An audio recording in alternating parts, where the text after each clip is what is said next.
Bom, hoje nós vamos fazer o seguinte, hoje tem seminário desses dois alunos, vamos esperar que eles venham, e tem o nosso seminário com aquela folha com texto. Então hoje eu vou expor a teoria, aí depois, quando as pessoas chegarem, eu vou verificar para combinar o que a gente faz primeiro, tá? Vai ficar alguma coisa, certamente fica para depois do intervalo. Eu não vou deixar o seminário do texto lá no final da aula, porque fica muito cansativo. Eu vou antecipar um pouco, aí eu termino a aula dispositiva no final da aula, porque daí, se vocês quiserem dormir um pouco, fiquem à vontade, certo? Bom,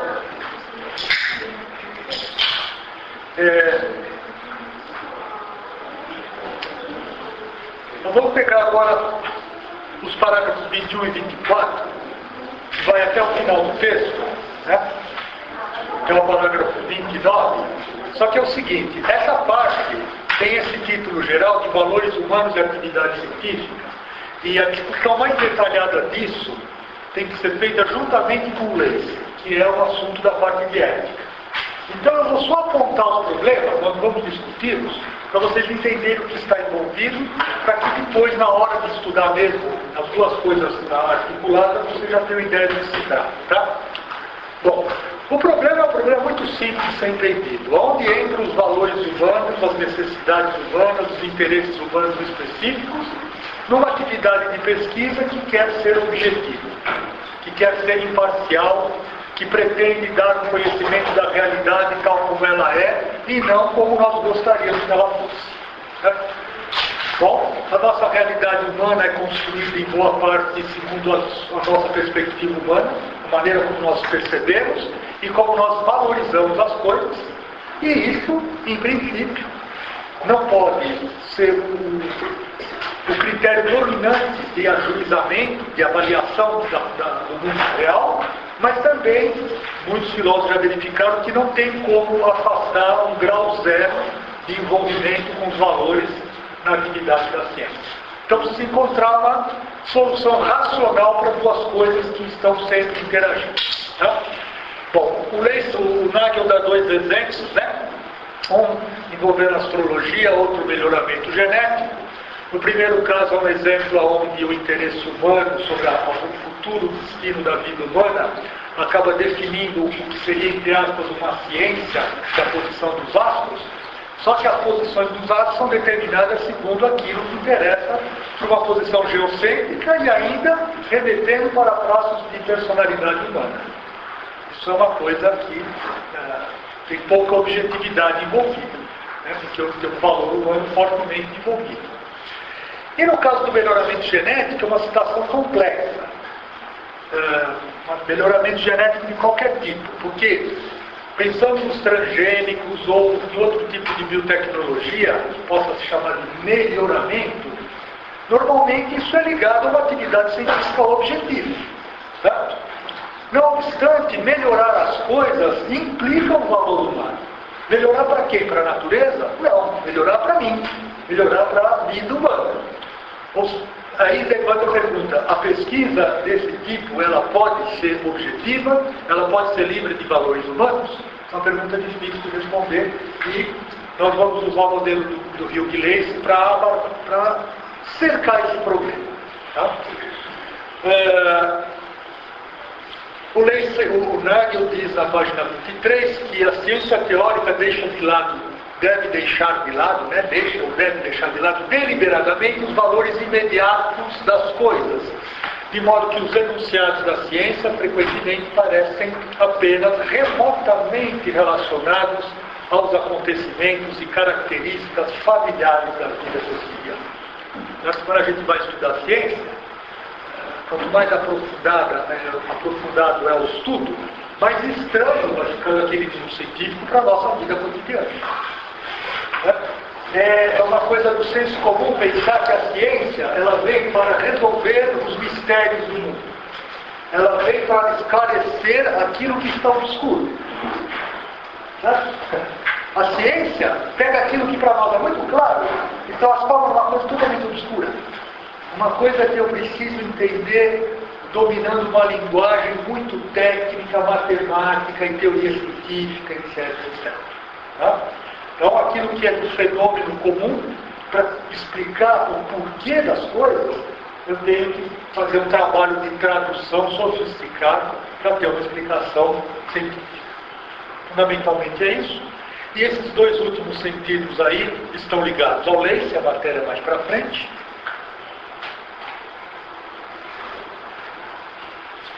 Isso aí é a mesma coisa. Mesma coisa. A última coisa dá para a gente ver agora, ó, a prática do método científico, segundo o Nagel é um sujeito que ele aceita que os valores, ele tem uma perspectiva de valores, mas não de valores sociais, humanos, né? Para ele o método tem que ser realmente objetivo neutro. A prática do método científico consiste na persistente crítica de argumentações à luz de cânones comprovados para julgar a confiabilidade dos procedimentos pelos quais se obtêm os dados que servem como elemento de juízo sobre os quais se baseiam as conclusões. Uma coisa cheia de detalhes porque é muito sintética, mas não é difícil de entender. O método científico, isso é uma coisa que vale para quem está se formando um cientista, como quem está querendo entender a essência do conhecimento científico no mundo atual. O método científico não é uma receita. Isso é uma coisa do senso comum. Ninguém vai aprender método científico fazendo um curso, como se faz um curso de Windows. Aí você aprende lá, aí você só aplica e vai todo. Não é. O método científico é uma coisa que está sendo permanentemente criticada na medida que ele vai sendo aplicado. Então a prática do método científico é uma crítica constante, usando argumentações, experimentos, usando testes que vão o tempo inteiro refinando o método para verificar à luz de cânones comprovados para dar confiabilidade. O que é um cânone comprovado? É uma regra universal que até então foi utilizada de maneira muito eficiente. Uma regra universal que se mostrou eficiente. Ela está à luz da crítica, sem dúvida, mas a crítica não é no sentido de revisar o método toda vez. Não é uma crítica revolucionária. É uma crítica que vai aperfeiçoando o método. Então, parte desses cânones, né, esses padrões já estabelecidos, para verificar até que ponto é confiável o procedimento técnico, matemático, teórico, bem como a obtenção dos dados, na hora de eu decidir se uma sentença, uma proposição é verdadeira ou falsa à luz dos fatos. Né? Vocês têm um conjunto de fatos a serem explicados. Em que consiste a aplicação do método científico? Pega uma série de normas, uma série de procedimentos metodológicos que servem para decidir.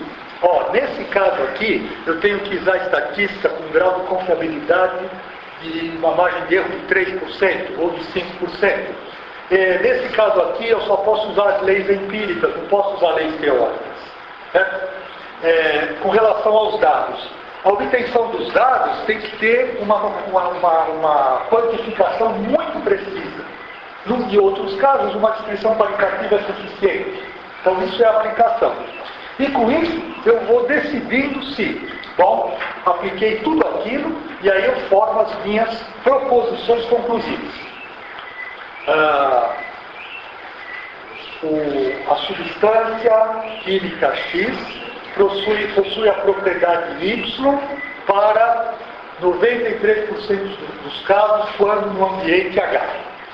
Essa é uma proposição, e aí eu tenho que dizer, essa proposição está bem fundamentada, ela é uma conclusão na qual o juízo é dizer se é verdadeiro ou falso. Se essa proposição é verdadeira ou falsa, se ela está bem sustentada.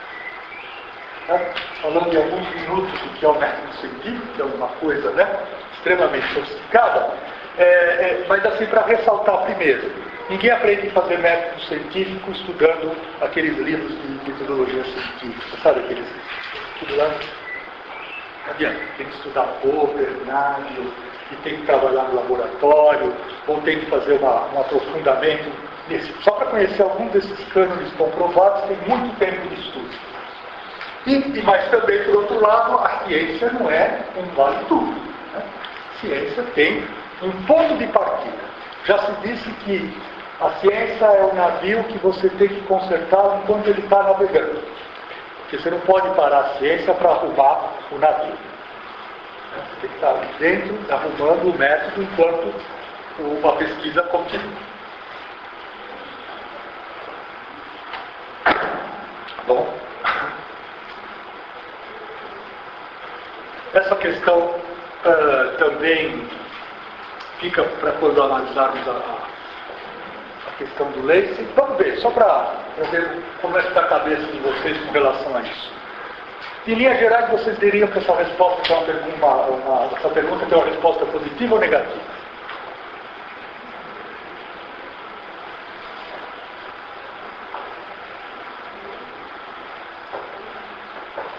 Ou é difícil decidir ainda?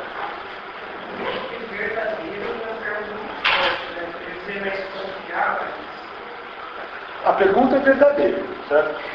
A pergunta é verdadeira. Você pode dizer 3 coisas, 4 coisas. Sim, não, não é possível decidir, ou a pergunta não faz sentido.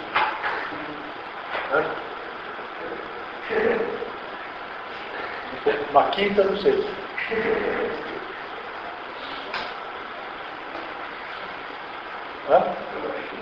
Você acha que não? Tá bom.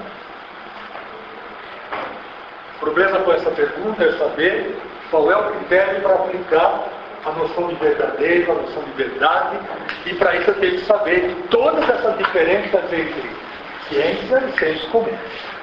Pelo que nós vimos até agora, se por verdade nós entendermos uma boa adequação aos fatos, então a proposição verdadeira é definida como aquela que corresponde em boa medida com dados observacionais, o senso comum, as afirmações do senso comum correspondem aos fatos? Muitas vezes sim, né? Mas você tem que ver em termos de grau.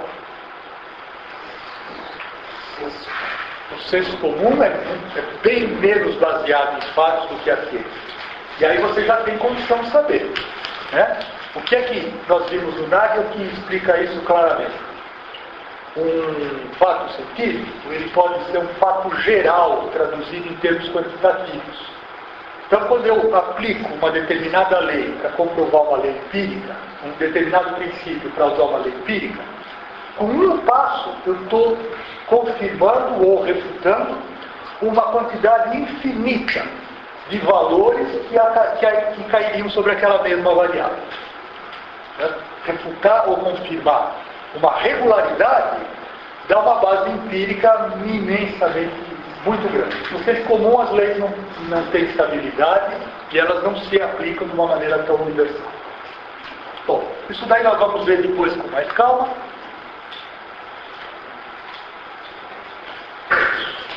Essa aí é a questão nós vamos ver no seminário, né?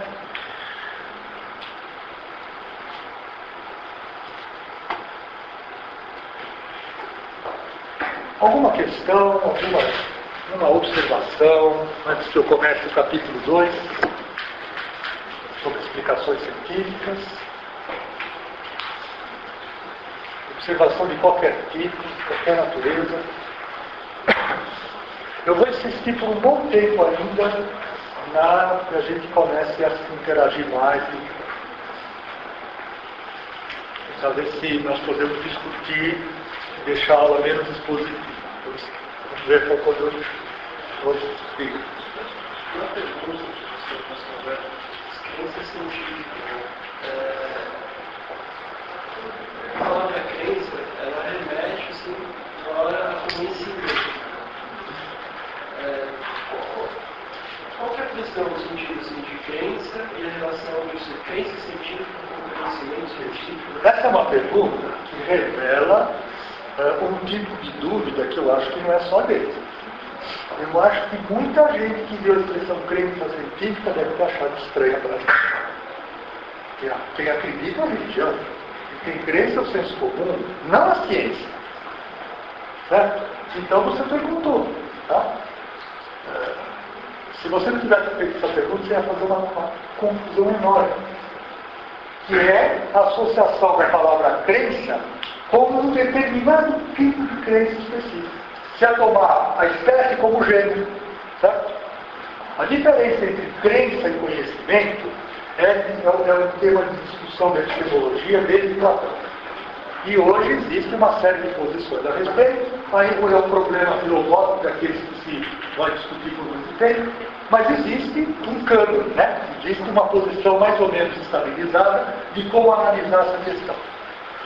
Conhecimento é definido como uma crença verdadeira e justificada. Certo? A gente pode definir o conhecimento como uma crença verdadeira e justificada.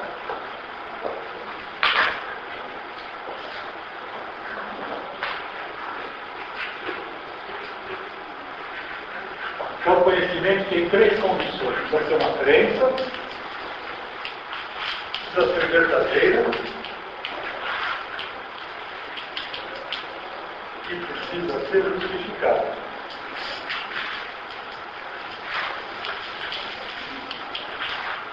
O que isso quer dizer? Primeiro, deixamos a crença de lado, que foi a pergunta, né? A gente volta para lá. Para que uma crença ganhe o estatuto de conhecimento, ela deve ser um juízo, tem que ter um juízo sobre essa crença que faça com que ela seja decidida como verdadeira. Certo? Aí vocês vão falar, mas como é que eu sei quando uma crença é verdadeira? Aí existe uma série de procedimentos e de conceitos para decidir quais são os tipos de verdade que comportam uma crença.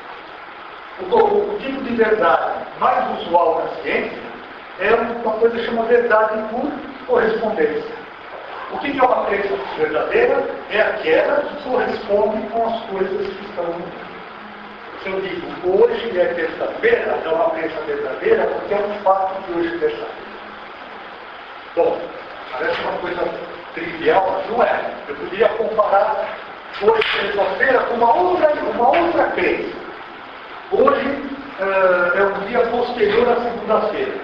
Aí eu não precisaria ver no mundo, na divisão do tempo, se é verdade ou não. Posso comparar uma ideia com a outra para ver se é verdadeiro ou não. Bom, como é que eu faço para confrontar a crença com os fatos? É um problema da filosofia da ciência. É da epistemologia também, mas o que nós estamos vendo aqui é uma parte do estudo que vê a relação entre a teoria e o fato. Aí a gente vai dizer, no caso da verdade por correspondência, se é verdadeiro ou não.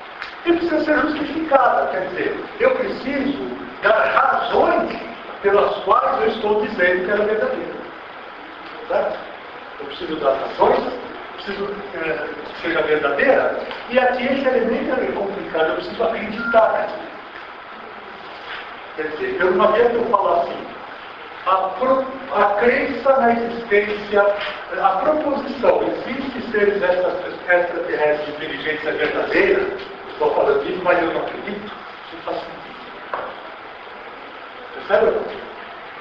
Eu falo que é verdadeiro, mas eu não acredito. Bom, isso é uma coisa que não é conhecimento, você não conhece. Agora, se eu digo, eu acredito que haja vida em outros planetas, e aí uma expedição futura vai lá e identifica que é a mesma, eu não posso dizer, eu sabia que já sabia. Por quê? Porque quando você falou, você não justificou. Tá? É um chute só, né? Então você acredita, você diz que a sua crença não pode ser falsa para ser conhecimento e que ela justifica. Portanto, a palavra crença se aplica a qualquer tipo de sistema de conhecimento. A crenças científicas, crenças religiosas, crenças do senso comum, etc. Tá? Porque uma crença científica se torne um conhecimento científico, ela precisa dessas outras qualidades. Tá? A palavra crença é qualquer afirmação que eu faço sobre a verdade ou a falsidade das coisas, qualquer afirmação que eu declaro sobre o mundo, é uma crença. Porque eu não estou ainda justificando nem dizendo que é verdadeiro ou falso. A afirmação Deus existe é uma crença, a afirmação Deus não existe é outra. E a afirmação há cadeiras nessa sala é outra crença, e a afirmação hoje é terça-feira é outra crença, e amanhã é sexta-feira é outra crença. e a célula é dividida por membrana citoplasma e núcleo, tá? Difícil é dizer se o quadrado de 2 é 4 ou se é 3. Na matemática é um pouco mais complicado. Tá? Respondeu? Tá. E até chega. Né? Nesse sentido, pode dizer assim, crença é uma posição. Oi? Crença seria uma posição afirmativa. Uma opinião. Pode ser negativa. Negativa seria descrença, no caso. Não, é crença de que é falso, né?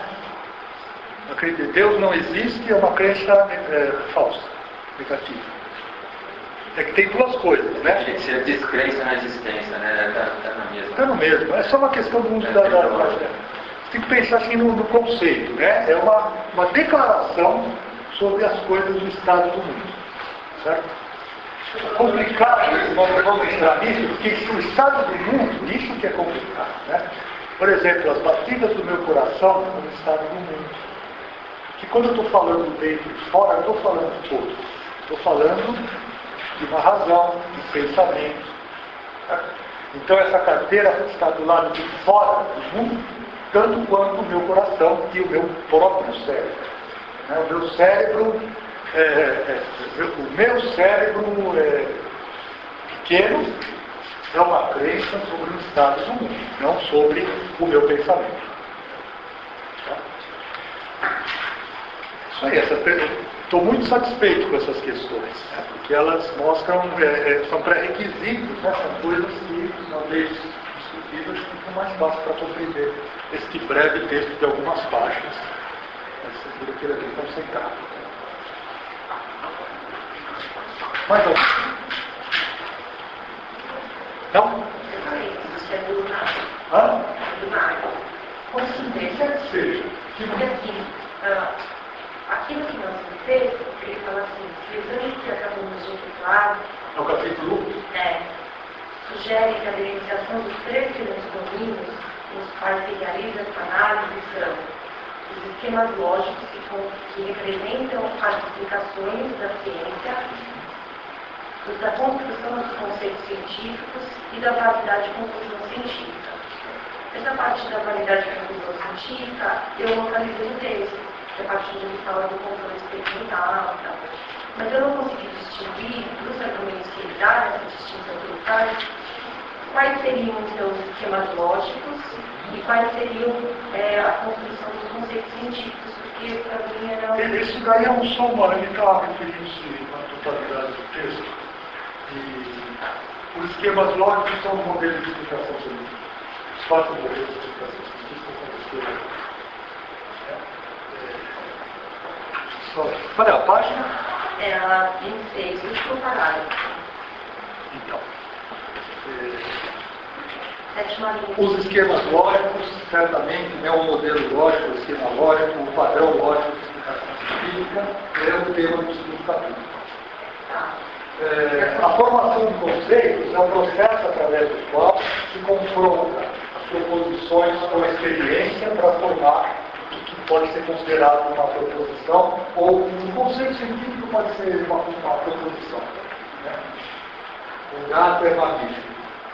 O gato é o nome do conjunto, né, do indivíduo, e eu posso dizer que isso é um conceito de gato como uma proposição universal sobre o gato. Bem? Bom, agora nós vamos passar para um outro assunto. Fala, pode falar. Voltando à questão do conhecimento, eu lembrei que o professor Oswaldo, uma vez não apresentou justamente essa forma, essa definição de conhecimento, ele apresentou um contra-argumento que eu não me lembro de quem é, que ele tirou. Ele apresentou um caso que alguém me é o seguinte. Imagina que nessa sala, por exemplo, alguém vem e faz uma afirmação do tipo que a pessoa gosta de macarrão, qualquer coisa trivial. Mas eu digo, eu gosto de macarrão. Você me disse que você gosta de macarrão, por exemplo. A partir daí, eu tiro uma conclusão de que existe alguém na sala que gosta de macarrão, certo? E, portanto, é uma crença, eu acredito, justificada e tudo mais. Mas vamos supor que você não gosta, você mentiu. Mas, alguém, outra pessoa, sem que eu saiba, gosta de macarrão de fato. Essa minha conclusão de que alguém na sala gosta de macarrão é uma crença verdadeira justificada, mas aí a questão que você coloca, isso pode ser considerado conhecimento? Então, essas anomalias dessa definição, que eu tenho, não sei por quanto tempo, mas é um desafio constante para tentar mostrar que essa é uma definição que não dá para ser atendida, é muito forte. E aí começa a se retirar alguns dessas exigências, né? E aí chega a ser uma situação onde não fica nenhum, aí vira 7. Você pode, né? Uma aporia daqui, outra dali, fala assim, o conhecimento rigoroso não é possível. Aí as pessoas, aí vai, não, mas isso daí não pode se perder o conhecimento, aí tem que se dar soluções. Essa que você está me falando, eu estava vendo se era alguma delas, mas eu não conheço essa, né? Precisaria entrar no detalhe quem foi o autor e que sentido isso daí pode ser analisado, mas tem uma questão que esse exemplo traz que é bem importante. Tem até um exemplo aqui no texto. É difícil tomar as disposições internas das pessoas como fatos acerca do mundo. Sabe? Os meus sentimentos, os meus desejos, né? É difícil que eu faça uma observação disso para verificar, pela noção de correspondência da verdade, se a crença que eu estou afirmando sobre esses fatos, eles são não verdadeiros. Uma pessoa diz assim, ela está parada e passiva, diz assim, eu estou com muito ódio, né? O único critério que você tem é o comportamento. Porque falar eu estou com ódio é uma descrição do estado interior, do estado psicológico. E, portanto, quando entra essa declaração, né, eu gosto de macarrão, eu estou descrevendo, é um fato sobre a minha vida, mas é um fato que está dentro das minhas preferências. Isso já dá uma complicação externa. Agora, quando se trata de examinar as próprias ideias, né, na qual eu tenho, por exemplo, uma declaração, tem alguma pessoa que não gosta de macarrão, então ela tem essa crença, mas eu tenho que levar em conta uma crença que não está sendo colocada no argumento, aí isso gera bastante problema. Para mim, problemas desse tipo, eles são parte da investigação epistemológica da filosofia dentro da sua tradição. E essa investigação é robusta, né? Boa parte da filosofia contemporânea é dominada pela epistemologia, teoria do conhecimento, filosofia da ciência, junto com lógica. E existe aí, então, um interesse por responder filosoficamente essa questão. Aí, na filosofia da mente, que é com que o Oswaldo trabalha, né? Existem suposições, imaginemos que é feito um clone, exatamente como eu, que tem exatamente as mesmas ideias, se eu deixaria que me matassem, porque eu ia viver exatamente com todas as sensações e percepções dessa outra pessoa, e suposições desse tipo, para testar as definições, né? No nosso nível de análise da ciência, na sua prática, essas questões não são muito relevantes. Elas são relevantes para mostrar como é fino o problema, né? Até onde o problema pode ir filosoficamente. Mas nós não precisamos responder a essas questões quando estamos fazendo a pesquisa científica. Tá? E fala um problema também que eu acho que tem um determinado momento que deixa de ser a ciência, mas ser a própria linguagem, que também tem os seus fatos. Nós vimos que a filosofia, nada, está dizendo, olha, parte dos problemas da humanidade, dos seres comuns, por causa da linguagem. A ciência tem que desenvolver uma linguagem artificial e mais precisa para poder, então, obter o conhecimento. Isso, eu acho que ela elimina uma parte das lacunas e das arbitrariedades, mas continua outras. Bom, a gente, aí, vou dizer como eu penso mais ou menos, como penso Nário, como penso esse, a atividade científica é uma coisa que nos esgota. Então, a atividade humana envolve mais do que uma atividade lógica, linguística, embora muitos autores tentaram reduzir o núcleo da atividade científica como um núcleo da linguagem. É um núcleo teórico, mais firme, ali que é a ciência para valer. E o resto é mais, vamos dizer, mais o ruído, né? A parte da experiência é o ruído. E a parte social, então, só serve para atrapalhar. Eu entendo que essas coisas formam um todo, mais ou menos, E por isso sempre pela linguagem, os cânones, os critérios, os valores. É importante, né? Para chegar no objetivo, que se eu conseguir dar um primeiro passo aqui, eu tenho certeza que eu posso oferecer coisas significativas para a formação tanto dos cientistas quanto dos filósofos, né? Entender que a diferença entre filósofos e cientistas não precisa ser uma diferença de objeto, uma diferença intransigente e uma diferença que elimina toda e qualquer possibilidade de trabalho conjunto. Isso é uma regra, né? Essa é uma crença que eu acho falsa, mas é uma crença muito difundida e só adaptando o que seria uma investigação tipicamente filosófica, epistemológica e lógica para os critérios, os desejos, né, os objetivos da ciência, é que pode haver uma colaboração. E vice-versa. Né? O trabalho científico ele tem os seus caminhos atraçados. Para adquirir certas coisas muito boas do conhecimento científico, o caminho traçado às vezes é muito, não diria medíocre, mas ele é muito limitante. Então eu vou tentar mostrar, né, o que pode ser uma carreira científica ou uma carreira filosófica bem instruída com a ciência e com a filosofia. Diferença pode ter. No último dia de aula, se vocês estiverem aqui, eu vou perguntar, veja, conseguiram, né, vislumbrar um pouco essa situação? Agora, se nós falamos, bom, ciência, filosofia, vai trocando. Bom, mais ou menos. Então, são essas exatamente essas questões que são interessantes. Não sei se pode um pouco da discussão aqui, mas aquela questão do Niels Bohr, né, que fala que a nossa linguagem não consegue, por exemplo, está aquém dos modelos, né, a linguagem natural humana é mais limitada, está aquém dos modelos da razão, né? Da racionalidade. Mas não consegue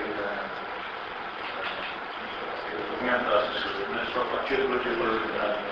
É muito complicado isso.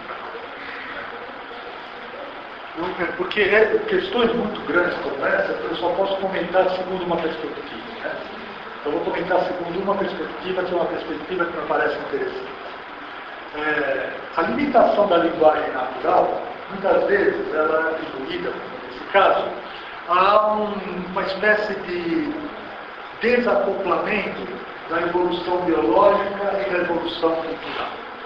Ou seja, a nossa razão chegou num nível tal de complexidade, de simbolização e de capacidade de construir construtos teóricos, que os recursos linguísticos naturais eles não são suficientes para expressar toda essa riqueza. Então a ideia é usar as linguagens artificiais, é inventar uma linguagem que esteja à altura da nossa razão. Eu acho que esse é um processo que leva a certos lugares, mas impede que chegue a outros. Por exemplo, deve ser muito interessante imaginar que o próprio processo de desenvolvimento da linguagem natural ele já goza de uma racionalidade. E essa racionalidade é uma maneira de conhecer que talvez nos revele coisas sobre o mundo que uma linguagem artificial nunca revelará. Essa é uma posição naturalista. Né? A posição naturalista é aquela que entende que há um sentido, não é uma verdade, mas há uma racionalidade, há um sentido lógico na maneira como as coisas se organizam na própria natureza. É complicado porque isso tem uma certa metafísica envolvida, né? Imaginando que existe, é fácil pensar que a natureza tem uma substância, ela tem uma razão universal, é difícil responder essa pergunta. Mas se a gente fica dentro do âmbito científico, pode-se dizer que a evolução biológica, ela funciona segundo leis históricas evolutivas, essas leis têm uma regularidade que gerou uma linguagem, essa linguagem faz frente a um conjunto de problemas concretos que devem ser solucionados, e na solução desses problemas de origem orgânica, se cria uma racionalidade. É uma visão naturalista e pragmatista.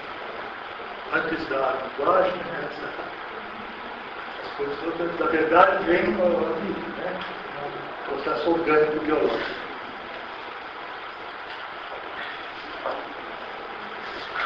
Bom, vamos falar um pouco de modelos de explicação científica.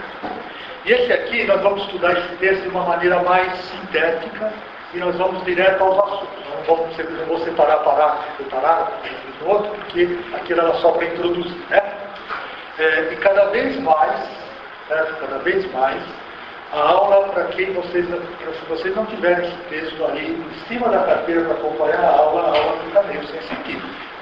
Porque eu vou remeter o texto toda hora aqui e seria interessante, nós já estamos, né, aqui é a terceira, quarta aula, eles vão estar com o texto para você acompanhar, um texto de microscópio, tá?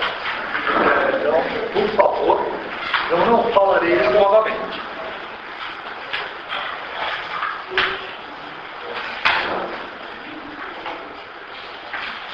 Muito bem. O texto está dividido em duas partes principais. Isso, se vocês entenderem 10% do que está aqui, nós dá para entender uma coisa importante sobre a questão do conhecimento científico. É uma parte bem breve, ela é breve, mas ela é muito precisa. Tá? Então dá para entender que está envolvido aí numa explicação científica, de forma relativamente ampla. Então, na primeira parte, ele dá uma série de tipos de explicações científicas. Como é que eu posso explicar determinadas coisas? E na segunda parte, ele classifica essas explicações em 4 modelos. Certo? Os 4 modelos são modelo dedutivo, certo? 2, modelo probabilístico. 3, modelo funcional ou teleológico. E o 4, que é o modelo genético. Nós vamos ver o probabilístico. O modelo probabilístico, do jeito que ele está aqui, é difícil de entender, porque pressupõe coisas que precisaríamos, né? Eu vou reduzir então a discussão. Podemos falar alguma coisa, mas vamos pensar bem nos outros 3. Tá? Se vocês entenderem bem qual é a estrutura, qual é o objetivo do estudo desse capítulo? Conhecer a estrutura geral dos 3 modelos e conseguir aplicar alguns exemplos. Tá? Então vamos começar pelo exemplo. Nós vamos pular direto para o exemplo 2, porque o primeiro é da matemática. Eu posso fazer uma referência a ele para trás, né? Ciência natural para matemática. Então vamos.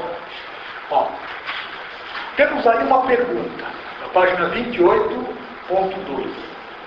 Por que cobriu-se de umidade a parte exterior do recipiente ontem, quando ele foi cheio com água gelada? Essa é uma pergunta. Vou repetir, né? Vamos falar de uma maneira mais coloquial. Ontem tinha um vaso com água, recipiente com água, e ele foi completo, né? Foi colocado água gelada. E aí o recipiente, a parede, ficou úmido. Certo? É o porquê dessa... Então, uma explicação significa responder ao porquê desse fato. Vamos ver qual é a explicação. Ó, em linhas gerais, a explicação poderia ser a seguinte: a temperatura do recipiente, depois de que ele foi cheio com água gelada, era consideravelmente inferior à temperatura do ar circundante. Tá? Outra condição. O ar continha vapor de água. Terceira condição. O vapor de água do ar, em geral, se liquefaz quando o ar entra em contato com uma superfície suficientemente fria. Dadas essas afirmações, eu posso tirar a conclusão de que ontem aquele determinado recipiente ficou com a parede úmida quando a água gelada foi colocada. Bom, o exemplo é bem simples, né? Vocês, uma pessoa perguntar, né? Uma criança perguntar, por que ficou assim? Você pode falar isso, né? Vai ser difícil fazer uma adaptação, mas eu posso dizer que essa é uma explicação científica e não do senso comum. Isso que é interessante verificar. Por quê? Pelas seguintes razões. Primeiro, O senso comum não oferece razões suficientemente firmes para se tirar uma conclusão. E aqui as razões são firmes para tirar a conclusão. Tá? As razões ou premissas, elas estão de uma tal maneira relacionadas, agora vocês podem ver, que elas são condição suficiente para se chegar àquela conclusão. Certo? Ou seja, uma explicação científica desse tipo, as razões que eu ofereço devem ser suficientes para que se chegue àquela conclusão. O que significa isso? Eu não preciso ir atrás de outras razões. Aquelas que eu ofereci são suficientes. E a última coisa, caracteriza esse exemplo, se as razões iniciais forem verdadeiras, não está se afirmando que seja. Se elas forem verdadeiras, segue-se a conclusão como sendo verdadeira necessariamente. Certo? Uma explicação que preenche esses requisitos é chamada de uma explicação dedutiva. Da maneira como eu falei, deu para entender? Vou fazer uma seguinte. Eu tenho uma pergunta. Não digo porquê. Certo? E dar uma explicação, dar uma resposta a uma pergunta do tipo porquê, é oferecer uma explicação. Explicar é responder o porquê. Certo? É isso. Bom, eu tenho aqui, vamos chamar uma proposição 1, como sendo uma proposição qualquer que está recebendo um ponto de interrogação no final. Portanto, não é mais uma proposição, né? Nós temos uma pergunta. Então, a proposição, eu quero saber aquele fato isolado. Eu transformo numa pergunta. Por que aí aquele fato isolado? A água, o recipiente ficou úmido. A parede do recipiente ficou úmido, todo mundo colocou água dentro. Bom, para eu dar a explicação, eu vou então partir de conhecimentos, eu vou partir de razões, eu vou partir de premissas. Quantas premissas tem nesse exemplo? A primeira qual que é? Qual é a primeira premissa? Fala, vamos ver se mas tem que formular sujeito, verbo e predicado. Dá uma mexida aí, se for possível. Não estão achando? Exemplo 2. É o problema do espanhol? Não.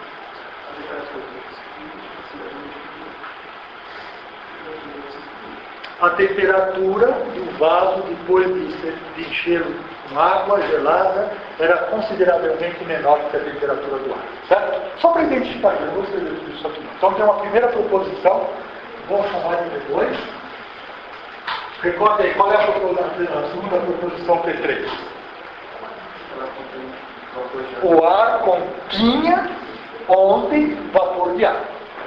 Se eu disser que o ar contém vapor de água, é outra proposição. Nós vamos ver já como. E a proposição 4? Qual é? Isso, o vapor de água. E veja, é o, né? É um artigo definido. O vapor de água, aqui me perfaz quando resfriado suficientemente. Bom, o argumento é dedutivo se apenas então somente com essas três proposições eu chego à explicação da proposição P1. A proposição P1 será que é uma conclusão. Certo? Se P2 for verdadeiro, P3 for verdadeiro, P4 for verdadeiro, segue como obrigação lógica necessariamente que P1 é verdadeiro. Esse exemplo está simplificado. Para ter essa dedução aqui mais dura, está faltando premissa aqui. Certo? Mas, como o exemplo, a gente entender aqui, está o suficiente. E mais uma coisa. Agora vem a última Eu estou resumindo aquilo que está sendo explicado com mais detalhamento. Existe uma diferença fundamental entre essa proposição aqui, essa e as outras três. Mas qual seria? Uma diferença, assim, essencial. Hã? Qual que é a lei?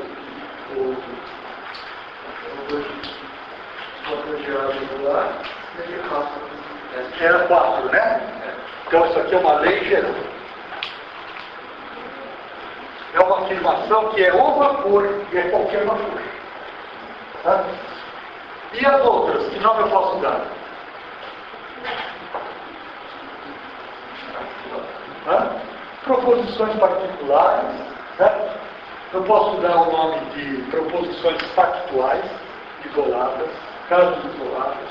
Tem nome técnico para isso, mas a diferença fundamental é que, quando eu faço uma proposição tipo um fato isolado, eu posso chamar de uma proposição histórica.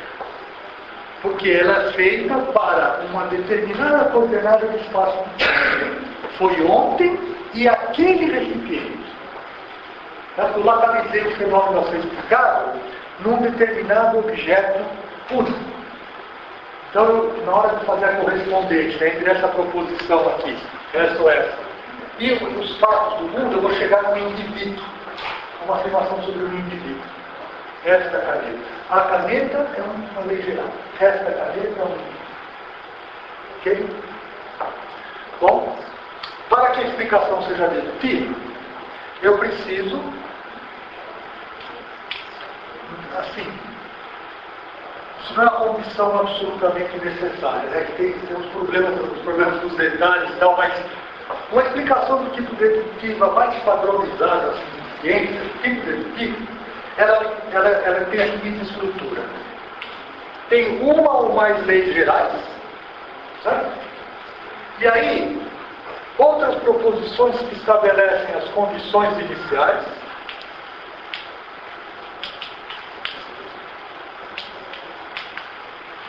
e aqui então eu tenho o fato explicado, né? Aquilo que foi explicado. Tá? Uma explicação do dedutivo tem esse jeito. Se vocês olharem os trabalhos científicos, se vocês olharem uma série de coisas concretas da ciência, interessantes, vocês podem encontrar quais são as leis gerais envolvidas e quais são as condições iniciais. Deu para pegar? Isso é o modelo dedutivo. Não precisamos falar mais nada sobre isso. Exceto o termo técnico. Né? O fato a ser explicado, aquilo que eu quero explicar com a pergunta por quê, a proposição para a qual eu quero dar a explicação, tem um nome técnico. Né? Se chama explicando.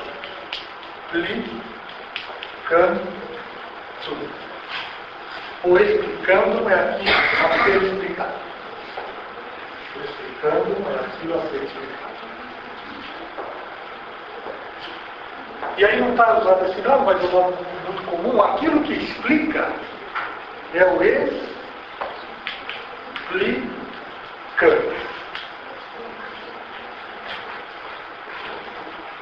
Quando a terminologia é essa, vocês, na hora de ler o livro, precisam saber do que se trata, né? Não precisa usar. É as três? Hã? É as três. As três, em conjunto, né? Forma os explica.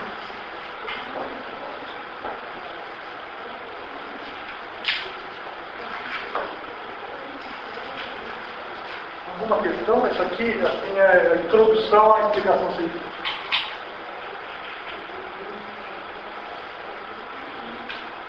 Fazer um teste para ver se entendeu isso. Eu pensei, por exemplo, mesmo dentro de cada uma dessas proposições, você tem uma linguagem científica. Você não pode ter isso no sentido, por exemplo, quando você usa liquefação, temperatura, suficientemente. Você não tem como explicar. Você precisa necessariamente de uma linguagem.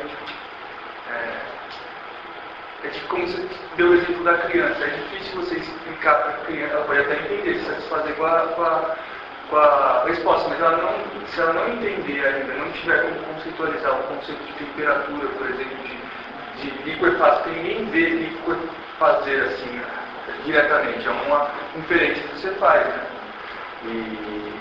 Então mesmo a explicação científica ela é necessária assim. Se uma pessoa não entende o que eu estou falando, eu estou dando uma explicação.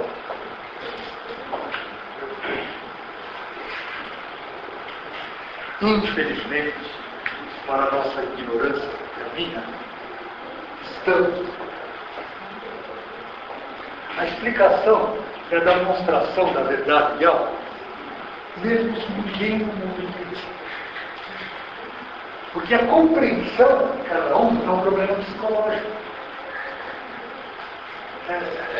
Você já sabe isso, né? Isso que nós falamos lá que eles querem, né? Mesmo que ninguém entender, eles vão falando algo que é explicado. Mas quem está explicando tem que necessariamente entender ou nem quem está explicando? Então, a pessoa que está explicando, o entender aquilo que ela está dizendo, veja, eu posso pensar na explicação do ponto de vista estritamente lógico e eu estou assim, descontando os agentes psicológicos que fazem essa explicação. O computador pode montar todas essas deduções e aí depois eu verifico quais são as que eu posso entender e eu posso repeti-las. Tá? Na prática da explicação científica, é claro que a pessoa que ouve a explicação precisa entender a explicação. E é claro também que ela precisa explicar alguma coisa que ela saiba do que está falando. Mas isso é uma coisa mais contingente. Quem é? Isso leva um problema imenso, né? Mas eu não vou deixar de lado, é uma pergunta muito boa. Quando se publica um trabalho científico, uma revista, e quando se escreve um livro de filosofia, ou publica um artigo de filosofia, os dois bastante rigorosos, os critérios filosóficos e os científicos, qual é o público que eu estou visando e que eu espero que ele tenha a obrigação de entender o que está escrito lá? Quem são as pessoas? A comunidade científica do caso.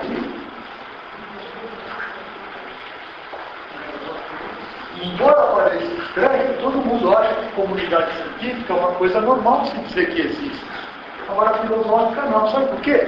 Porque existe uma crença falsa do senso comum de filósofos que todo mundo tem um pouco.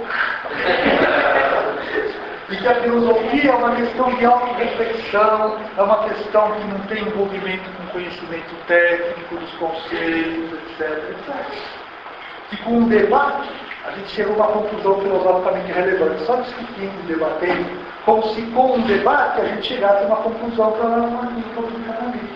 sem entrar numa programação, sem ler nenhum livro. Bom, vamos verificar se esse DNA aqui, ele pode ou não receber a taxa de mutação. Vamos fazer um debate. Eu já entendi a pergunta dele no outro sentido.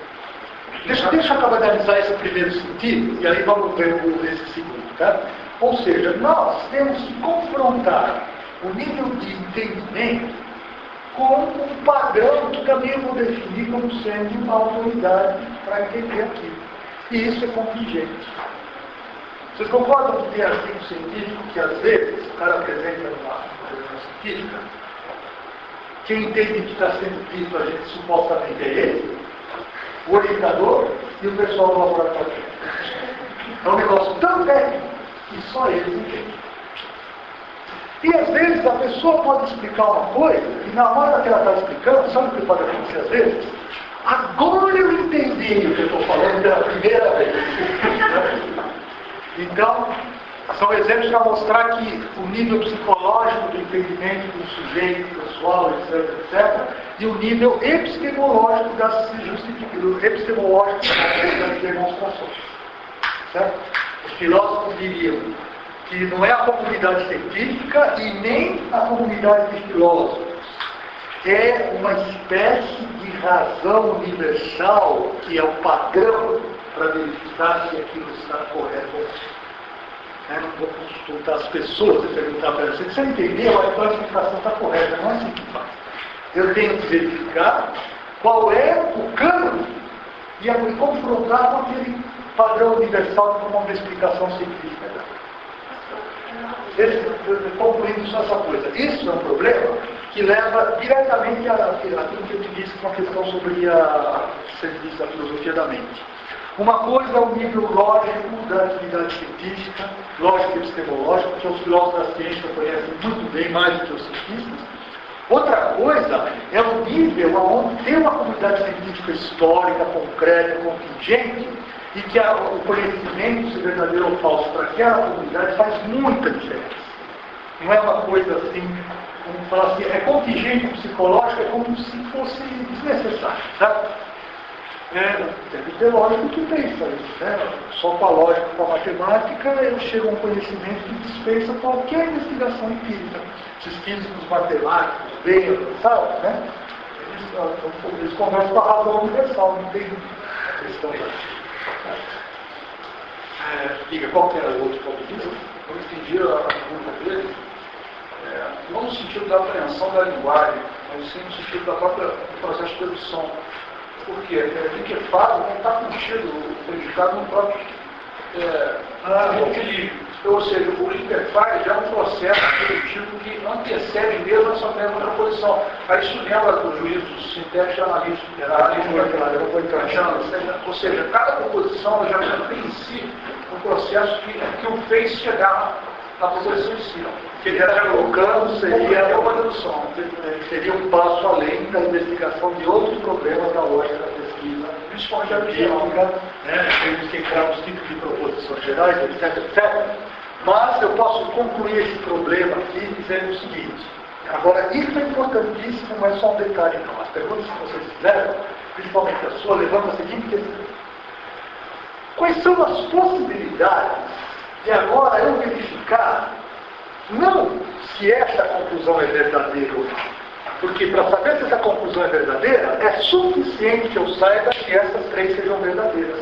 Eu não preciso observar nada. Eu não preciso de nenhum conhecimento empírico. Dadas essas três verdadeiras, eu deduzo essa apenas linguisticamente. E é científica a explicação. E para saber se P2, P3 e P4 são verdadeiras, eu só tenho duas alternativas. Ou eu construo outro argumento, no qual eu parto de outras proposições que eu estabeleço que são verdadeiras, e aí eu crio uma cadeia dedutiva. Bom, o problema dessas explicações apenas dedutivas é que elas vão esbarrar no problema da experiência. Vai ficar uma coisa logicamente muito interessante, mas empiricamente vazia. Uma outra maneira de, por exemplo, estabelecer a lei geral é através de um procedimento indutivo, no qual eu faço uma série de observações empíricas e a verdade ou falsidade dessa observação não tem nada a ver com o argumento. Tem a ver com esse problema aqui. Tem a ver como é que a experiência se relaciona diretamente com a proposição. E não como que as proposições se relacionam entre si. Ou seja, para se a criança pode ou não entender, se o liquefaz faz ou não sentido, etc., é um problema de como formam os conceitos científicos e as proposições, que estas sim entrarão nas deduções. Para saber se todo e qualquer vapor liquefaz a uma determinada temperatura, esse todo e qualquer é uma afirmação universal. Ora, talvez a ciência, na prática, ela não é puramente dedutiva. Então, para chegar à verdade das coisas, eu tenho aquilo que as pessoas estão no laboratório. Eles estão ali observando os dados para fazer generalizações e formar uma lei desse tipo que, apesar de ser uma lei geral, é uma lei experimental.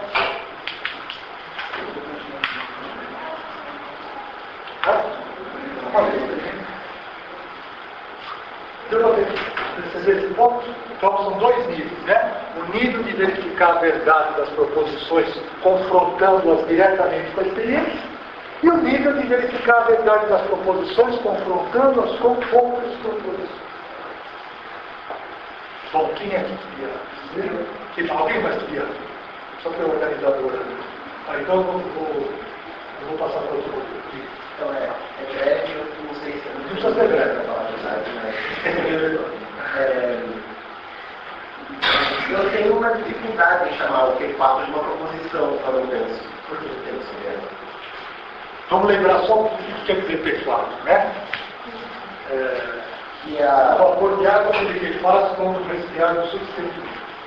pelo fato de ser uma lei geral, né? Porque Como é que você entende o que é uma proposição? bem, eu entendi, eu entendo de várias maneiras para falar a verdade, sem ter uma coisa minha, mas eu não estou considerando como uma proposição é algo que é expresso através de uma sentença, não sentença, mas é uma expresso através dela. Você nem precisa fazer essa diferença entre isso aqui e outra coisa, né? A ideia e a sentença que expressa aí, certo? Vamos pensar na sentença. Uma proposição é uma sentença que expressa uma posição do mundo. Que expressa um estado de coisas no mundo. Uma proposição empírica. Quando eu penso, por exemplo, Aqui nós estamos, o vapor de água respira, liquefaz quando suspeita. E água não é uma proposição que expressa uma posição do mundo. mas é que ela me parece muito, Geral, muito vaga, ela me parece hipotética de alguma maneira. muito. Então, aqui o médio não trata o problema da hipótese na explicação científica aqui, eu estudo, primeira vez que alguém coloca a palavra hipotética aqui.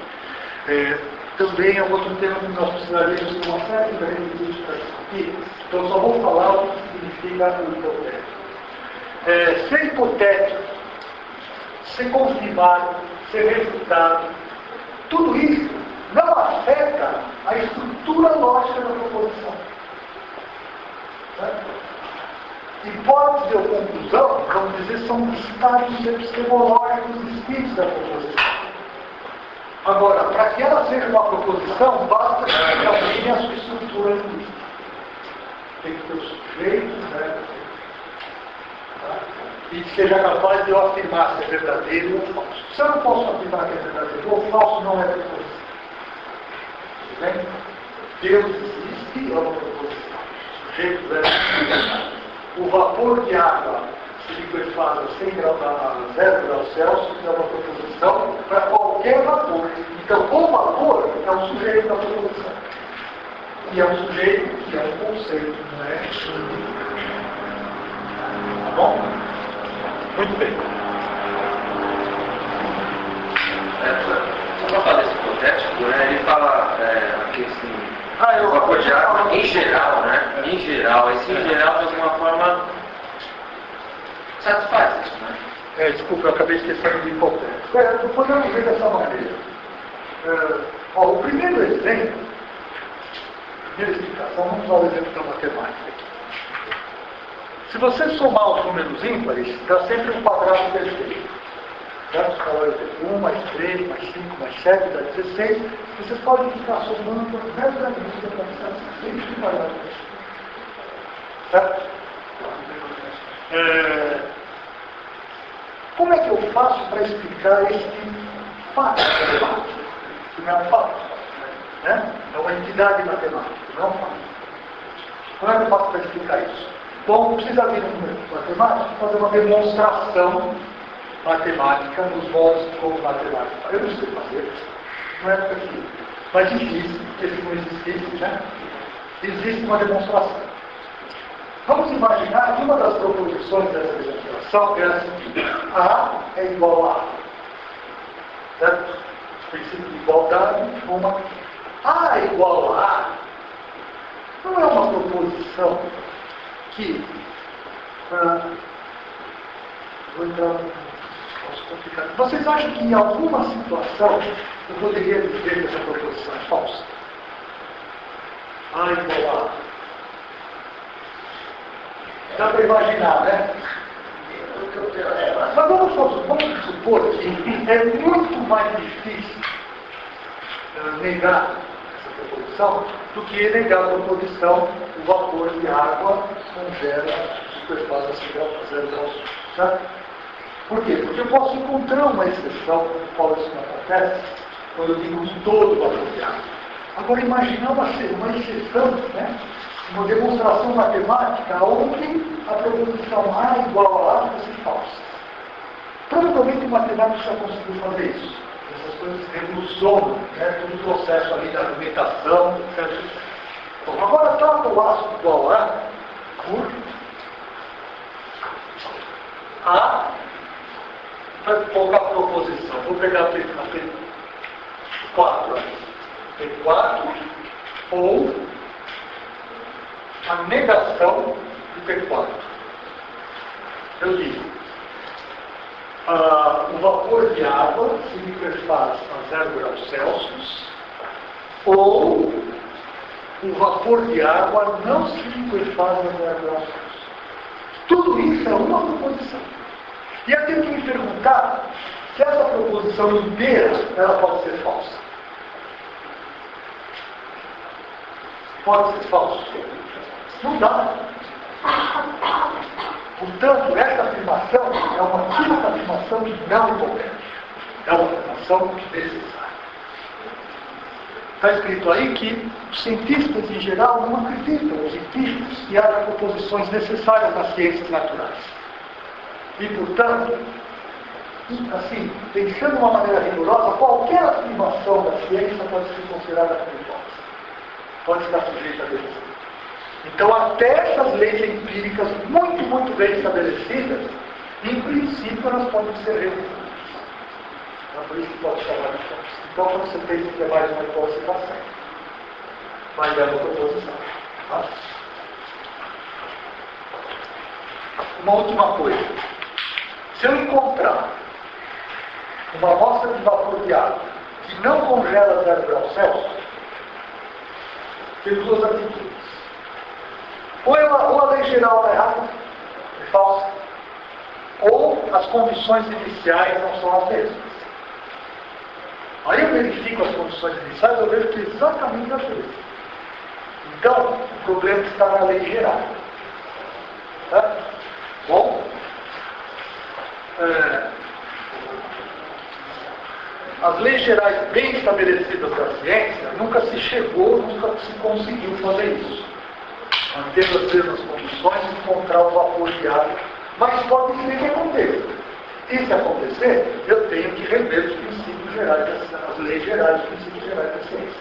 E é nesse sentido que eu ficar colocando, mexendo nas condições iniciais para não refutar a lei, porque eu não aceito que as leis básicas da natureza sejam hipotéticas, elas devem ser necessárias.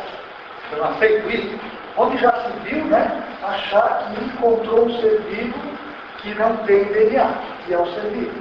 E até uma pessoa e vai fazer lá uma análise de DNA, coleta uma célula, não tem DNA.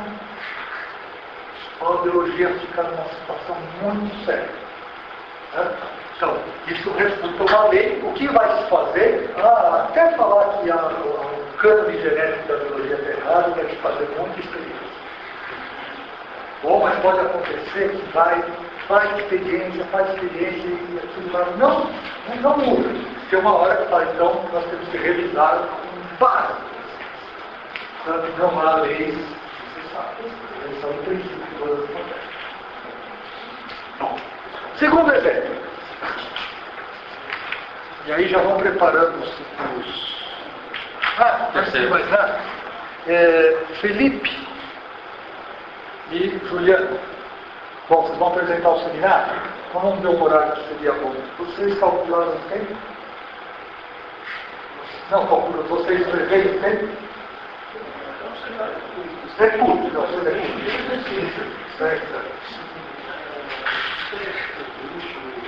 20 minutos, meia hora, tá bom. Não mais do que 20 minutos. 20 minutos mais a discussão. Pode ser? Então, nós vamos fazer logo depois do intervalo, tá? Então, agora nós vamos ver o terceiro exemplo, e aí nós vamos passar para outro tipo. E aí nós vamos encerrar essa explicação, porque nós vamos ver lá no nosso texto a nossa questão. Olha, o terceiro exemplo, ele é dedutivo também. A diferença é que a pergunta, estou explicando,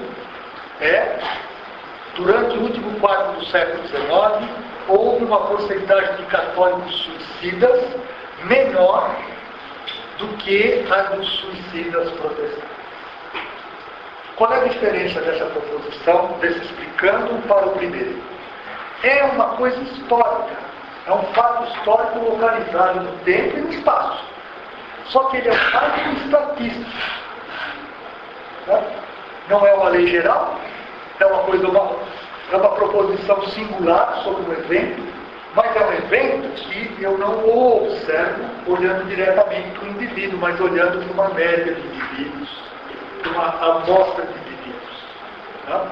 E aqui vem a explicação, né? Uma explicação curiosa, mas embora seja uma coisa, uma ciência humana, é história isso aqui, o modelo de explicação científica também pode se aplicar dedutivamente nesse caso. A diferença grande entre essa explicação e esse exemplo anterior é que as condições iniciais aqui elas são difíceis de serem determinadas, né? Porque tem muita coisa envolvida. Então, se você chegar no argumento dedutivo aqui, sabe, se você usar o modelo dedutivo, tem uma investigação muito detalhada a ser feita, mas é possível, tá? O modelo pode ser aplicado. Agora, no número 4, bem curtinho, eu quero que vocês me digam, há uma diferença brutal entre a explicação 4 e a 2, o exemplo 4 e a 2. Qual é essa grande diferença?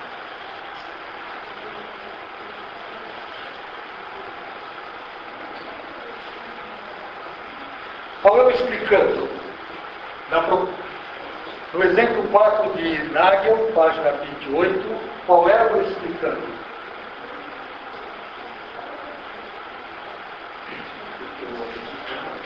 Como? Que o óleo, o gelo. Por que o gelo flutua na água?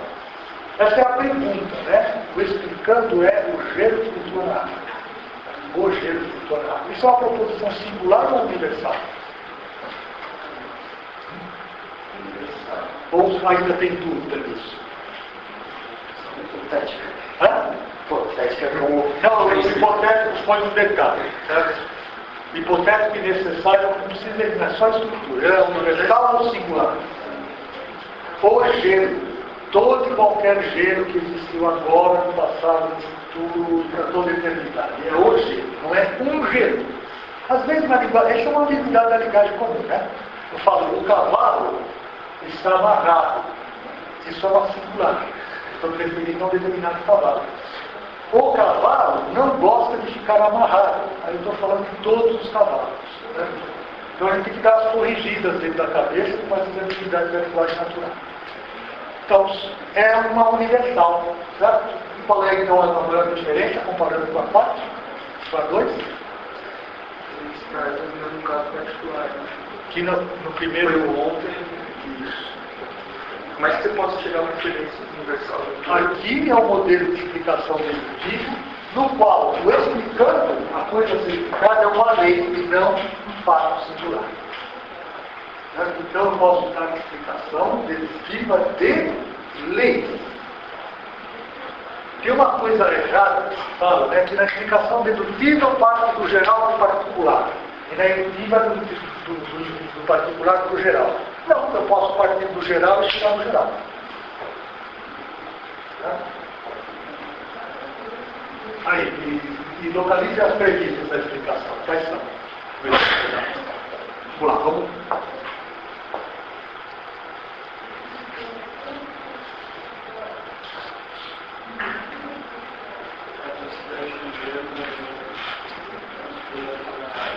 Premissa número 1. A densidade do gelo é menor do que a da água. Segunda, a lei do impulso de Arquimedes. Não tem todas aí, né?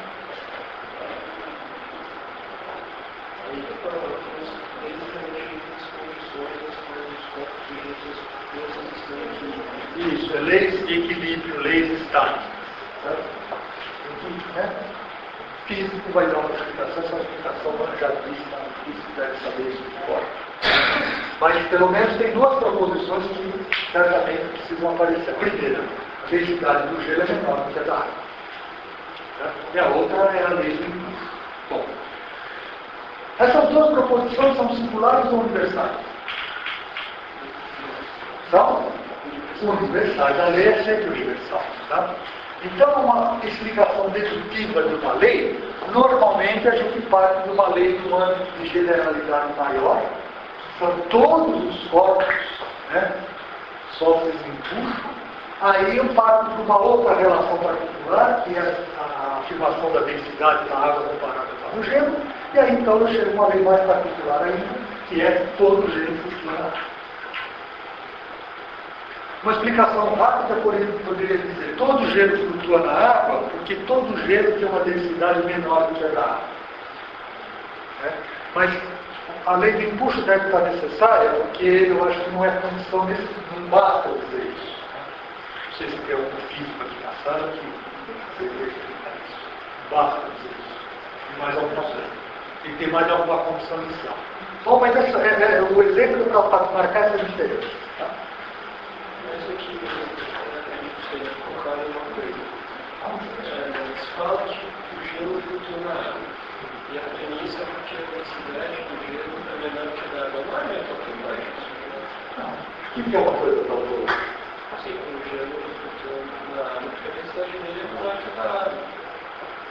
Então, quer dizer, parece que está junto com o fato. Ou seja, está dizendo a mesma coisa, mas por posições diferentes. Se a palavra flutuar pressupõe, né, a densidade, seja um pouco isso. A própria palavra flutuar já pressuporia uma das coisas que em ciência, quando ocorrem investigações bem profundas podem acontecer, é a redução de leis. Eu verifico que duas leis investigadas em domínios diferentes do conhecimento, na verdade, elas são apenas proposições diferentes para um. Aí é que vem a diferença entre sentença e proposição, né? Elas são sentenças apenas diferentes com uma mesma proposição que fala o mesmo estado de coisas do mundo. Aí eu coloco uma redução, né? Ou seja, eu faço uma tradução de um termo em outro termo, e aquele termo explica todos os fenômenos que aquele inicial explicava, mais uma série de coisas. Né? Eu não sei se é o caso aí, mas é uma questão científica para ver se isso daí é um caso de redução na noção de densidade, a noção de flutuar. Bem, então eu precisaria verificar. Mas é só a palavra tautológica se aplica a isso aqui. É uma lei tautológica. Uma tautologia. Qualquer interpretação, isso é sempre verdadeiro. Não importa se o P ali, eu coloque o que quer que seja, ali vai ser sempre verdadeiro. E se eu colocar E aqui, o que acontece? Vai ser sempre falso. A coisa também não é ao mesmo tempo, independentemente das situações do mundo. Bom, acho que o modelo dedutívo está relativamente bem reconhecido. Era isso, não tem muito mais do que isso.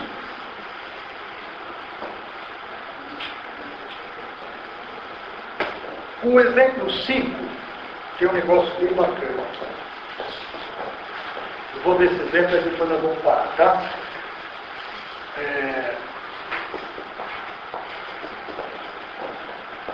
Então vamos parar já. Não, porque aqui tem uma questão que eu sei que ela vai dar pano para a manga. Eu não quero tomar muito tempo aí do nosso seminário.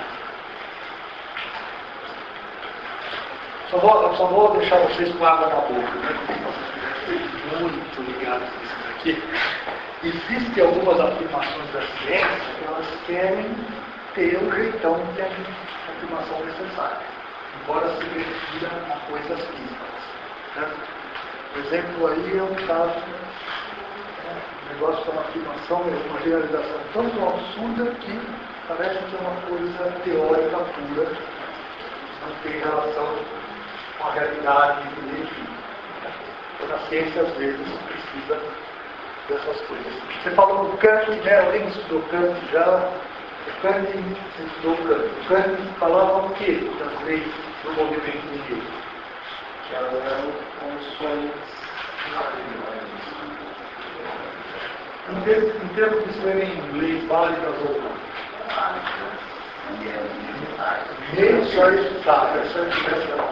Necessário. Tá? Mas as leis do movimento de Newton eram leis físicas. As ciência atualmente diz o que das leis físicas? Não são necessárias. É um episódio da história da filosofia contemporânea bem interessante. Bom, então agora nós vamos começar a ver as nossas questões, exatamente como foi da outra vez. E eu vou, no final do seminário, bem depois, e aí eu saio daqui, os colegas assumem a aula, eu vou tomar um café, eu vou recolher as folhas, não antes. Bom, eu tenho que fazer uma observação aqui sobre essa daqui que eu dei uma olhada. Essa daqui foi a primeira, então eu vou deixar de lado o que eu vou falar agora. Isso não vale para de hoje. Tem algumas aqui que estão absolutamente longe do adequado para uma questão dessa. Essas aqui estão válidas. As próximas, que são 2, 3 linhas escritas assim, eu não vou aceitar. Ou seja, não perdeu a chance, mas faz aquela lá, acabou. Aí faz uma outra que tem várias e pode compor com o total da nota.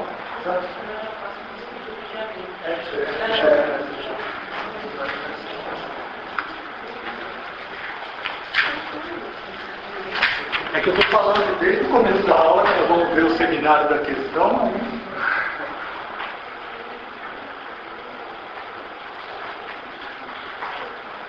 Desculpa.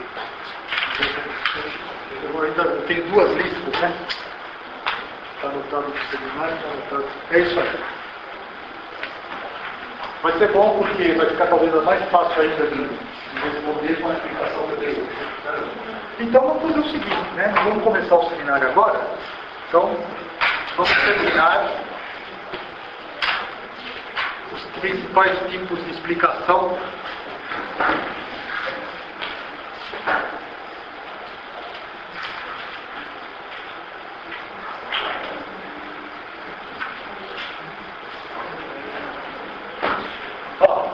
O exemplo simples, posso falar rapidamente sobre ele. Por que a adição de sal na água diminui o ponto de congelamento? Certo? Porque se, quando eu vou congelar a água, se eu ponho sal, a água congela a uma temperatura mais baixa. Você sabe por quê?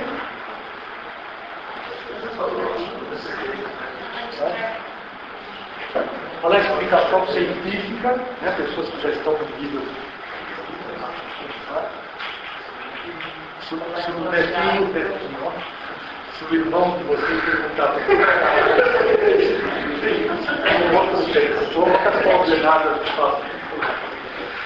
se o netinho do seu irmão perguntar por que a garrafa de Coca-Cola estourou na geladeira? É o mesmo tipo de problema, certo? Mas tem que adaptar aqui. Por que coloca gelo, coloca sal no gelo, a temperatura fica mais baixa, o gelo demora para derreter mais para continuar em churrasco, né? Eu falei já isso semana passada? Eu não me lembro o que eu falei. Também fechava o sistema, alguma coisa assim. Porque... Assim, eu acho que eu usei esse exemplo, tem uma outra coisa em mente. Aqui, esse exemplo é para essa questão específica, né? Então, mas qual era a explicação? Eu acho que as moléculas de água diretamente em si, elas vão envolver os possíveis do sal. Isso. E aí elas não vão ter conta apenas pontos de hidrogênio se contraindo para formar o sólido. É isso aí. Se eu formular o que ela disse na forma do argumento, né, eu vou ter uma explicação que vai examinar os fatos acerca de como as moléculas de água se ligam quando há uma mudança de estado físico. Uma coisa é a interação das moléculas de uma água pouco solvente, pouco solúvel, uma água destilada. Outra é uma água com bastante sal, onde vamos dizer tem uma competição, né, entre a ligação das moléculas de água e as ligações dos íons de sódio e cloro, no caso do sal. Bom, isso é uma coisa que se explica segundo leis. De onde vêm as leis que estabelecem essas... quais são as leis, que tipo de leis é que estabelece esse tipo de interação molecular? se souber. As propriedades coligativas, certo? Propriedades coligativas. Isso é ligeiro pouquinho, né? A propriedade coligativa é todo solvente, recebe um soluto não volátil, tem o seu ponto de congelamento reduzido. Chama-se efeito crioscópico molar, né? E assim tem para os outros pontos de evolução do cristal. Bom, também que a gente não precisa mais saber no detalhe essas coisas, mas precisa saber que a verdade das propriedades coligativas, elas estão baseadas no comportamento estatístico de movimento das moléculas em qualquer tipo de matéria. Ou seja, a lei que explica como é que o movimento das moléculas ocorre é uma lei da termodinâmica. É a entropia que explica a evolução dos estados para maior ou para menor organização, que vai dizer por que as propriedades coligativas existem. Com base no que as leis da termodinâmica foram estabelecidas? As leis da termodinâmica, elas são leis teóricas. Elas são generalizações tão enormes que elas avançam em afirmações teóricas de um alcance maior do que o que as leis até então oferecidas podiam estabelecer. A gente chama de princípios teóricos de uma ciência. Eu faço uma coisa bastante hipotética. Eu partir de uma hipótese de um princípio teórico de organização da natureza, que eu vou colocar aqui as leis da termodinâmica. E aí elas explicam uma quantidade absurdamente grande de informação. Essa é a diferença. Né? Para explicar essa lei aí, não bastam leis empíricas ou experimentais. É necessário lançar mão de leis teóricas. E como eu justifico a lei teórica, aí é na fronteira, né, da explicação científica com a matemática e com a lógica. É o âmbito da física e matemática nos seus níveis mais elevados. Esse exemplo é para chamar a atenção dessa diferença. Alguém pode postular a ideia de que as leis da termodinâmica, a lei da entropia, ela tem a mesma natureza do que essa aqui, ou das demonstrações matemáticas. É uma espécie de ideal, tornar a física tão bem articulada com as descrições matemáticas dos seus eventos e das suas leis, que eu possa testá-las logicamente, diretamente, sem passar pela experiência. Isso deu certo com vocês. Tá? Dessas explicações dedutivas, aí tem as probabilísticas, que eu não vou entrar aqui, mas agora as últimas duas interessam diretamente para os problemas biológicos. Tá? Quais são as outras duas? Teleológicas e genéticas. Teleológicas e genéticas. Né? A palavra teleológica, a palavra genética, ela tem o problema de confundir com a ciência da genética, mas a palavra teleológica, eu posso trocar por uma palavra mais simples, que são explicações funcionais. Tá? Então, o que é uma explicação funcional em fisiologia? Qual é o explicando na fisiologia, explicando um comum. Comum é uma pergunta comum da área da fisiologia que a gente ouve falar das funções.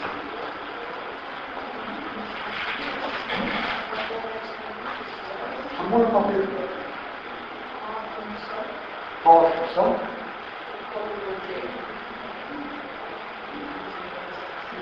Como manter a homeostasia de um sistema biológico? Certo? Essa pergunta ela é delicada. Essa pergunta ela não é por quê. E a diferença entre porquê, como e o que são perguntas, são mais uma vez precisaria a análise mais fina da epistemologia. Mas podemos mais ou menos dizer que para que comporte uma explicação, eu tenho que traduzir de alguma maneira no porquê. Se eu digo só o como, eu estou mais descrevendo do que explicando. Como manter o sistema, aí você descreve. Olha, a homeostasia se mantém de tal maneira. E você tem que basear essa descrição em muita investigação científica. Mas, no modelo atribunável, você não está fazendo uma explicação da homeostasia. Tá bem? Tem alguns autores que falam que nas ciências biológicas nós só fazemos descrições, não damos explicações. A gente critica, né? Tem alguns autores que falam que na biologia não há leis. E se não há leis, não há explicação. Só há leis na física. Certo? Isso é correto, já não precisamos entrar nesse detalhe. Mas com a sua pergunta, claro, que é uma descrição, dá uma explicação, então vamos tentar traduzir em uma pergunta que comporta um porquê. Por quê? Vamos pegar assim, vocês são biólogos, né? Vamos pegar um exemplo mais concreto, um fato. É gozado, né? A gente sabe tanta coisa, já deu uma quantidade tão enorme de livros desse tamanho, na hora de tirar da cabeça um mísero exemplo, a gente não sabe o que pensar, né? Porque tem muito, né? Não é que falta, tem demais. Porque nós sentimos sede. Por que sentimos sede? Essa é uma pergunta que pode ser facilmente adaptada a um modelo telecido. Porque eu transformo isso numa proposição, sentimos sede. E aí eu digo uma pergunta, por quê? A fisiologia vai dar uma explicação onde tem uma série de leis cuja conclusão será sentimos sede. Esse sentido pode ser a espécie humana, pode ser os mamíferos, etc. Nesse caso, apesar de ser da fisiologia, não é um exemplo de explicação funcional. Não é um exemplo de explicação onde você, a pergunta é o porquê mais ou menos é substituído por qual a função dele. Ou por que X tem a função Y. Que é a mesma coisa que dizer qual é a função de X em relação a isso. Então, pensando na água, né? Por que? Qual é a função da sede? É mais ou menos, por que sentimos sede? Pode ser traduzido numa pergunta, qual é a função da sede? Isso é um modelo de explicação diferente, porque nesse caso, eu estou me perguntando sobre o papel que um determinado evento tem em relação a outro evento. E nesse caso, a relação entre as proposições, a relação lógica é diferente, ela é especial, não é como na dedução. Bom, os exemplos mais simples de entender, esse exemplo é um pouco, a linguagem comum, esse exemplo é um pouco complicado, mas é qual é a função do coração, qual é a função do pulmão, qual é a função das hemácias, qual é a função da respiração, né? Está cheio de perguntas assim. Né? Bom, isso é uma, quando eu pergunto a função, eu estou perguntando qual é a finalidade dele. Isso comporta um modelo de explicação que chama teleológico. Tá? Bom, eu vou dar um outro exemplo. Eu quero que vocês me digam se ele afinal respondeu. A pergunta é: por que nós temos pulmões? Não, porque seria usado como fraqueza, né? Sem falar a questão. Então, qual é a função do pulmão? É uma pergunta. E a pergunta, por que temos pulmões?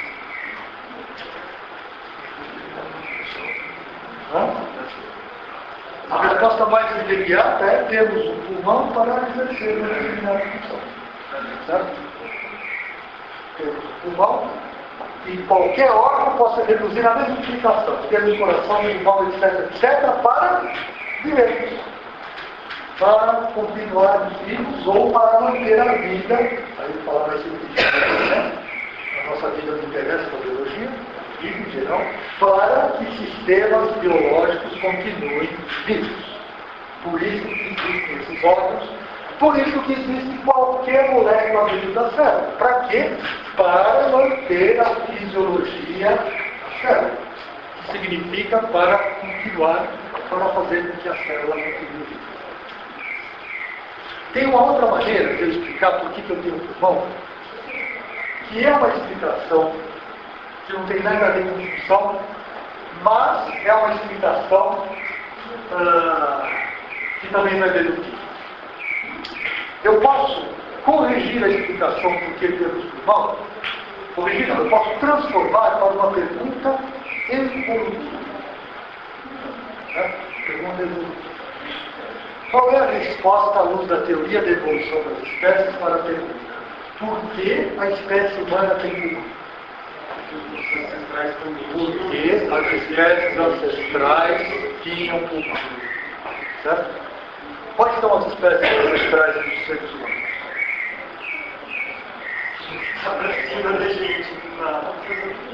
É verdade, mas tudo que está para cima da gente tinha pulmão? Não, para cima não, para baixo, né? Tudo que está para baixo tinha pulmão? Então tem coisas parecidas. Isso.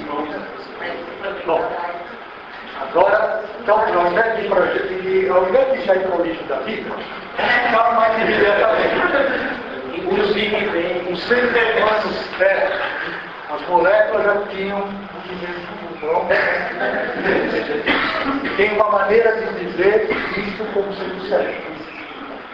Mas digamos assim, a espécie Homo sapiens tem pulmão porque o ancestral primata da espécie Homo sapiens, que para descobrir qual que é o primeiro primata, tinha pulmão, e porque os mamíferos tinham pulmão. O ancestral de todos os mamíferos tinha pulmão. Se eu estou voltando nessa história evolutiva, vai chegar um ponto aonde um órgão com a estrutura do pulmão humano não existia. Certo? Porque na evolução, os órgãos, eles têm história, o aparecimento histórico deles é datado. Se eu digo do pulmão da abelha, se eu falo do pulmão da minhoca, é uma maneira comum de falar. Porque pulmão, o pulmão humano, ele tem uma estrutura, aí depende de como a conceituação é precisa, é um problema de linguagem. Mas, mais ou menos, se tem a ideia de que o pulmão começou a evoluir de um conjunto de peixes, certo? Que tem o nome de peixes pulmonares. Um órgão que chama bexiga natatória, que teria sofrido umas transformações na origem dos anfíbios, e ali nos anfíbios, então, nessa transição, aparece o pulmão. Então, uma pergunta, por que temos pulmões? Porque os peixes de uma determinada família, de um determinado grupo, evoluíram no sentido de transformar uma bexiga natatória em pulmão. Essa explicação tem alguma coisa a ver com finalidade?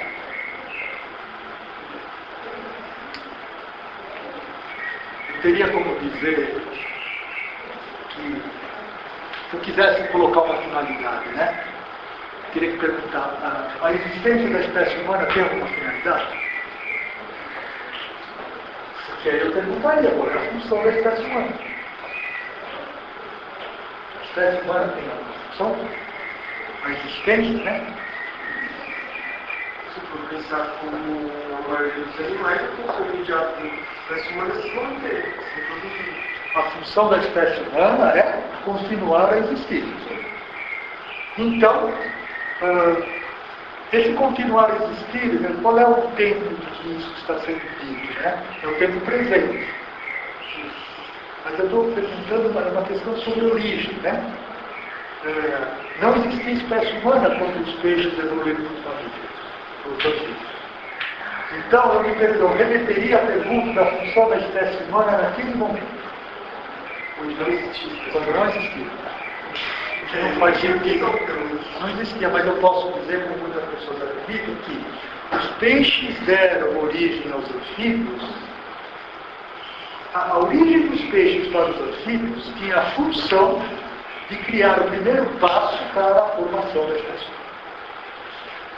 A função da evolução dos mamíferos é chegar ao ápice da evolução das espécies de mamíferos que são os humanos. Para vocês isso só foi estranho, não? Muita gente pensa bastante, não sou ainda. Muita gente boa de filosofia que acredita que as espécies biológicas não surgem por acaso das transformações biológicas ao longo do tempo. elas fazem parte de um plano pré-estabelecido que diz que anteriormente à existência das espécies, que elas devem existir. Certo? Essa é uma explicação que hoje ela, dificilmente pode receber uma estrutura de explicação científica. De acordo com os cânones que se mostraram até então confiáveis, ou a questão já chegou a desafiar os próprios cânones, vai ter que mudar, e é o mais geral da ciência, para comportar uma explicação desse tipo como científica, ou a pergunta era científica numa determinada parte. Segundo cânones do passado, a pergunta tinha sido científica e esses cânones desapareceram na história do desenvolvimento do método. Bom, de qualquer maneira, é interessante mostrar que as explicações funcionais, finalistas ou teleológicas, elas podem receber critérios e cânones de explicação científica em circunstâncias distintas. Depende do âmbito da aplicação do que eu estou chamando de finalidade. Parece que é mais cientificamente explicado qual é a função do coração do que qual é a função explicar cientificamente por que vocês vieram fazer filosofia ou foram fazer filosofia ou ciências da saúde. É possível explicar cientificamente, de uma maneira dedutiva, por que vocês estão fazendo agora? Talvez cadeia seria muito. Imaginem quantas proposições eu precisaria colocar como sendo explícadas, cuja conclusão necessária fosse: estou fazendo filosofia. Essa é a dificuldade, na verdade. Teoricamente, ela, ou seja, em potencial é possível. Teoricamente é possível, né? Então, mas veja, num determinado ponto, teria uma das premissas sobre as decisões humanas, que é uma premissa complicada, que da mesma maneira que se fala que o gênero flutua na água, pode dizer o humano é livre. Os seres humanos são livres. Os seres humanos fazem escolhas livres. E por que uma pessoa escolheu A ao invés de B é muito difícil de dizer por quê. Porque você não tem acesso, talvez, né? Porque talvez você tenha acesso a toda a história. Talvez se eu penso que a explicação científica é um modelo para explicar qualquer coisa, eu vou dizer que até as questões da liberdade, da ética, do mundo que não é um mundo empírico ordinário das ciências empíricas, podem ser traduzidas numa explicação científica. Muita gente acredita nisso hoje em dia, mas muita gente também não acredita. Bom, eu só esbocei as duas explicações, podemos fazer o que eu falo agora, e depois só falta falar alguma coisa da genética. Tá? Então vocês vão precisar de algum suporte audiovisual, então vamos já deixar aqui.